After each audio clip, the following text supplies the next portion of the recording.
At 37, many people are still getting to grips with being a parent.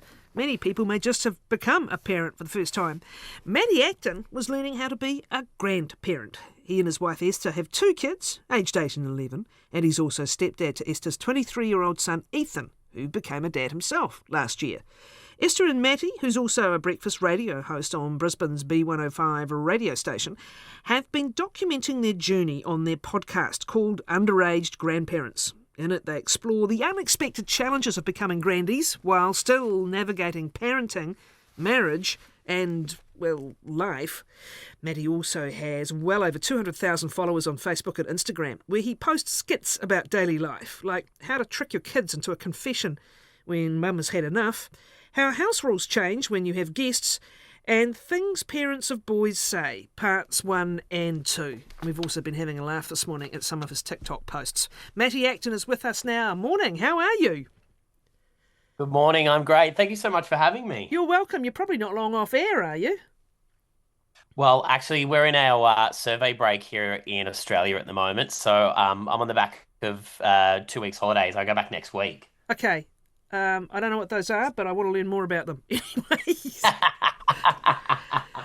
let's just get your life situation sorted. Let's just talk through the relationships here. Your grandy, or the father of your grandson, is your stepson. Tell us a little bit more about you and your wife getting together and this kind of shape of the family as it is now, Matty. It's a really unconventional story. So I moved to a town called Toowoomba when I was 18, and I met my now wife, who was 22 at the time. So she had a little boy who was already 3, and we've been together for a very, very long time now. Don't ask me how long married, because I always get it out by 1 year and I'll be in trouble. But yeah, I've raised him with her since I was 18 years old, and he got married quite young. Decided that he wanted to become a dad himself, and we found ourselves last year at 37 and 41 as grandparents, which was pretty crazy considering at the same time we were still we've still got 2 kids in school who are 8 and 11. So people often, I think, when they see us with our granddaughter, probably think that it's our child. That happens the other way around sometimes for older parents, doesn't it? But yeah. Yes. It's interesting that he became a dad young too, and I think that's probably a tribute to you and your wife's relationship and to your parenting, Matty. Do you?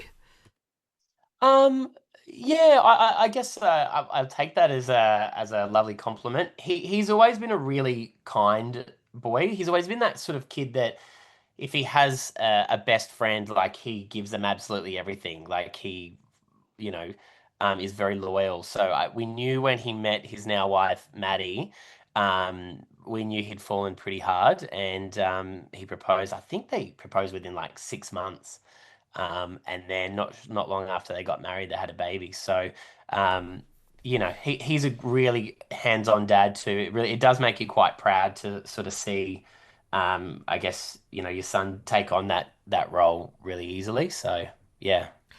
You talked openly in the podcast that getting together wasn't easy at that young age for you and your wife. A lot of people were trying to talk you out of your relationship with Esther because she was already a parent. It's a really interesting subject, isn't it? Maturity is massively diverse, anywhere between 18 and 30 for the male brain to sort of reach full maturity. But we truly underestimate, really, how good and committed some young parents can be. Tell me a little bit more about your own experience as an 18-year-old parenting in the first instance. Look, it was different because he was 3. I never had that baby sort of stage, and Esther was always. She's a fantastic mum. She was always sort of at the start of our relationship, had a really big line in between. She didn't want me to feel like I was taking on any responsibility or anything like that.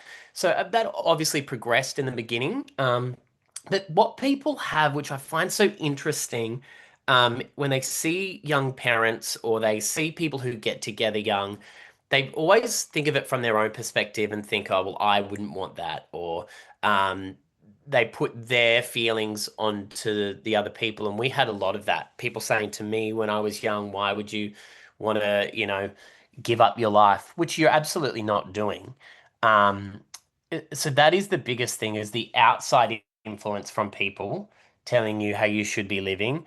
And I guess people just judging you, thinking that because you are young, you have no idea how to care for something, which is interesting because we're quick to push out teenagers and people when they turn 18 to go, well, go and become an adult now. But yet, you're probably not, you're not good enough to look after someone else. So that was probably the biggest challenge in it was other people's judgment, which it had nothing to do with them. You mentioned Esther very much being the mother and not pressuring you, actually. But, did you find Yeah. over time the parenting role just became more and more natural and you were just dad and you were fully parenting? Did that take time to happen or happen quite quickly? It took a bit of time, but I think at the start with Ethan, I just wanted to build a friendship with him. Obviously, when you're young, you're not sure how relationships are going to go, and I just wanted to just for him to like me, and there were times where I guess I would stand in as that dad figure. Um, but it did over time it developed, and I do remember having that conversation because he always called me Matt for a long time. And I remember having a conversation with Esther and saying to her, look, you know, we have been together a long time and we'd gotten engaged. And it was actually before we got engaged. And I said to her, I would be happy for him to call me dad if that's what he would like. And then so we kind of sat down and had that conversation. But I think, being called dad, it doesn't really matter that much, but I think when you're at a point in a relationship with a kid where they respect you in that way or they treat you like that. And I think it's important for if you're a step parent or you're someone who's in the position I was in, I felt like I had to kind of earn it from him. It wasn't just because I was with his mum that he had to treat me like his dad. I think you've got to build that relationship and you've got to get that connection and not just expect that you're going to get it. You have kids together yourselves, Esther, and you, as we said, aged 8 and 11 now. Mm. How did the two of you go when you found out you were also about to become grandparents to Ilaria, is it? It's a beautiful name. Illyria, Illyria, yeah, beautiful Illyria, name. Yeah. yeah. What was your first Yeah. reaction? We were excited. We were really ecstatic. We had an idea that it was coming. When you've got a 22-year-old at the time daughter-in-law, and all of a sudden the wine stops flowing, you get a bit of a clue. But it's pretty easy to tell. Well, Um, that's the first but lesson, we're actually. Do you say yeah. anything or do you just zip it? Well, and you know what? Even when they tell you, you go, do you say to them that we knew, or do you just play along and because you don't want to take that surprise away from them? Yeah. Um, but yeah, so we were so excited, and the kids were so excited as well when they found out. They call themselves Yanti and Yunkle, which they love telling people about. Yeah. I was an auntie at age 9. That's kind of fun, actually. That's a great relationship. Yes. Yeah. And Anyway, can I ask um, you what that's like now for you with a niece or a nephew who's so 72. close in age? Yeah, We are great mates. They're more like siblings. In fact, some of them are yeah, closer in age to me than my own siblings, and it's a very. I've got a lot of them. I have to say, like a lot of them. But yeah. it's a very close relationship. It's slightly different from sibling, maybe much older sibling kind of relationship, and actually really good friends. Yeah. Yeah, see, that's what I'm excited for our kids and our grandkids, is that it will be like that for them, which I think will be quite special. All right. So kick on. How did you handle the early reactions and then just click into thinking, okay, what is my role here? You know what, that's one of the hardest parts, and it's going, what is it that we do, and how much advice do you give?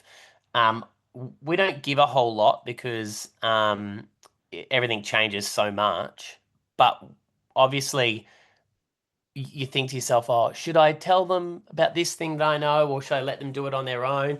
But that's probably the biggest challenge. But other than that, oh, it's the best. It's so lovely having a baby in the house, knowing that when you go to bed, that baby is not going to be here and waking you up in the night. It's I always remember like my mum and my in-laws saying that about babies, and it's so true. You get all the best bits, and then you go, okay, you can take the baby with you now.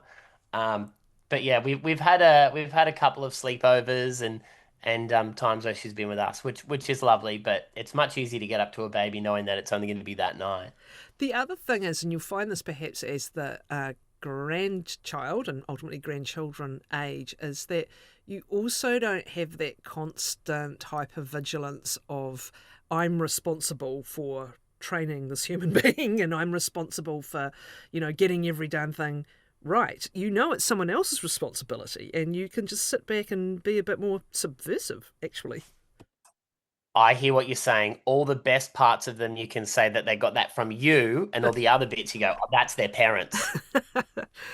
What's the experience though when you're still on the parenting journey yourself with younger kids? This may get even more interesting as your grandchild ages a bit, right? And it's not baby and then kind of primary school kids here. But do you find yourself still in a kind of a split reality, Matty? Very much so, because I mean, I've always joked about this with my wife, and I've said Grandparents' Day at school will be, you know, we'll be going to Grandparents' Day, plus we'll be going to the Mother and Father's Day at school as well, because we'll have all happening at the same time. But I don't know, I think we still feel very much in parenting stage, um, because even though Ethan and his wife Maddie, they've got their own baby, I don't know why we still call them the teenagers. Um, but I just we still feel like we're their parents. I know we're grandparents as well, but I don't know. We just don't feel like we've quite crossed over, if that makes sense. Yes, indeed. What's the reaction been to the podcast? Are you finding many people sharing their experiences of grandparenthood with you? What are some of the things they're saying? 100%. I was really surprised about the amount of people who have sent messages with similar stories saying that they, before 40, had, multiple grandchildren because they'd had kids young. And then there was a lot of people who were saying about their parents who'd had kids young. Um, yeah, it was a lot. It's not like super common, but it was a lot more common than I had realized around the place. And once you open that can of worms, people love to share their stories, which is incredible. This correspondent, Cam in Christchurch, says I became a step granddad when I was 38 and didn't think it was a big deal at all. It was a bit funny if I had him out and about as a baby or a toddler, though. People would ask me if I was the dad or uncle and would gasp or laugh when I said I was the granddad. I also look rather younger than my actual age, which is now 47. Someone There else we go. says, this is Beth, looking forward to hearing a story on teen parent turned grandparent. I'm 36 with a 21-year-old. Have begged, kind of jokingly, kind of not to wait till 40 before she starts her family. I was 15 when I had her, and please give a shout out to teen parent schools if possible. I wouldn't be where I am today without that support through high school. Really happy to do that, Beth. Well, Have you found there's been some judgment a bit on the podcast, though? Because after all, it is, anything that you put out in the world these days, everyone's in with their reckons. And do you find your wife perhaps is a bit more prone, that Esther's a bit more prone to getting judgment than you do? What have you found? we've been pretty lucky. There hasn't been a whole lot of judgment yet. You do get that. Obviously, I make a lot of content for online, and you will get people who'll point things out. But they really, a lot of the time, it's about the most silly things. Um, like, you'll make a joke about your kids being annoying or something, and people go, "Oh, you shouldn't joke about that. You should enjoy the time that you've got," and rah rah rah rah rah. And you're like, "Yeah, okay, I get that," and we do think that. But as every parent knows, we've just had school holidays here, and my children have been home for 2.5 weeks, and they went back to school today for the first time, and it was absolutely joyous to see them walk out the door, and it will be joyous to see them come home. Um, but they're the main sort of things that people would cast judgment about, not so much about the fact of us having kids young, surprisingly, because I really thought people would have more to say about it. What do you have What sort of experience are you having with your mates? As I said, the average age of first childbirth now is getting higher and higher and higher. I think part of me still got the average age of late 20s, I think, for women. I could be wrong. But, into the 30s. And we know it is not at all uncommon to be having a first child well into your 30s, if not even older. And in some ways, do you find people kind of looking sideways at you, being young grandparents are you actually probably bucking the trend in some ways? Back in the 40s and 50s, it was very different. Yeah, very much so. I remember, so Ethan was 12 when we had our middle boy Xander. And I remember someone saying to me, going, if you just stop at one, you'll be in the clear and you'll be able to do whatever you want. If you go back and have another kid now, you do the whole cycle again. But obviously we really wanted to have more kids, but we would have found ourselves here anyway. Everyone always thinks, oh, the kids will grow up and away they go, but then grandchildren come and your whole family dynamic changes again. But yeah, but for us it is weird, because realistically, if we wanted to, I was making this joke with my wife the other day. I said, just imagine, right, if we were like, let's have another baby. And then our daughter-in-law and my wife could be in the hospital at the same time, which would be frightening. But yeah, a lot of people are having their kids younger. So we've got grandkids, and some people we know are our friends are having their second child. It's not just the podcast you've got going, Matty. You've also got Facebook and Insta to post some pretty funny skits summing up family life. Things that help, parents decipher the language of preteen boys, for example. And you certainly know a lot about preteen boys, including the times that you mimic them. How much demand is there for this? Does it give people, comfort to see their experiences are, someone else's as well, and in fact, probably lots of people's? Yeah, the number one comment I get on my videos whenever I imitate the kid stuff is always, "Do you have a camera in my house?" And that's, I get that from Australia, from New Zealand, South Africa, the UK, and the one thing I've learned is human beings and children especially, all the same across the board everywhere. They all do the same thing, fight about the same things. So, They all lose their I've tried to. shoes during sport. Oh, shoes. Shoes are always lost, hats are always gone. And you know what? If something breaks, it's never their fault. Never ever. They weren't doing anything wrong. The kid arriving home from school was a fascinating one. Apart from the clothes being strewn from one end to the other, there was the predictable 4 p.m. toilet stop that drew some attention here. Kids don't like using the loos at schools. I don't know why my son will only use the toilet at home. I don't know why he's so I think frightened it's of just it. the school ones are grotty. I also have a theory that if we train them to not go to the loo when they need to go to the loo, they probably train themselves just to wait till they get home. Yeah, that's true. You also do relationships too, though. We were amused this morning. It was a TikTok, I think, about the old, so-and-so's going up north and the boys are having a few beers, but, I want a quiet night. Which morphed into you turning up in a taxi 9 hours later. We do need to laugh, don't we? As you say, the people who are really sort of serious and po-faced to you, we have to laugh about the foibles of our relationships, or they get even more intense. Well, you know what? Everyone is just like going through life trying to do their best, right? And no one's perfect, and that's totally fine. And a lot of the stuff I'll do about relationships is usually picking on me and my mistakes because I am the worst for it. I'm going for one beer, and that's the other thing. Men around the world are all the same. I'm just going to go for one beer. I don't really want to go. Next thing, you have the biggest night of your life. Um, but that's the thing, like just not taking life too seriously and being able to have fun about the annoying things. What they always say when you part about your partner when they leave, the things that annoy you the most are the things that you'll probably miss. So they're the sorts of things that I kind of look out for in my relationship about, to make sketches on and stuff like that. How are the kids with you imitating them sometimes? Do they think you get it right or do they give you a bit of stick for it? My 11-year-old is constantly saying, I don't even do that. I don't do that. I don't do that, Dan. I go, you do, bud. It was fine when I first started because he was a bit younger, but now some of the kids at school or like the mums at school will show their show their kids, and then they'll mention it to him. But yeah, he's they take it pretty well. But Long as he gets a he cut of whatever you're making off it, right? You know what boys are like. They're great negotiators. You got to use we my you, stuff. you I want a like cut, him. Dad. Yeah, yeah. Well, he's on me about a dirt bike at the moment. So yesterday, he spent most of the afternoon finding things in his bedroom that he wanted me to put on Facebook Marketplace so he could buy himself a motorbike. So now he's trying to say that I have to pay him for every video so he could buy a dirt bike.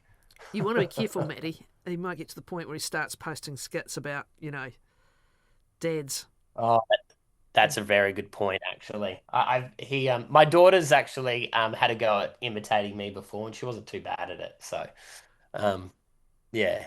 Go well. Matty Acton and his podcast series on he and his wife Esther becoming grandparents. He was still in his 30s. I think she's 41 now.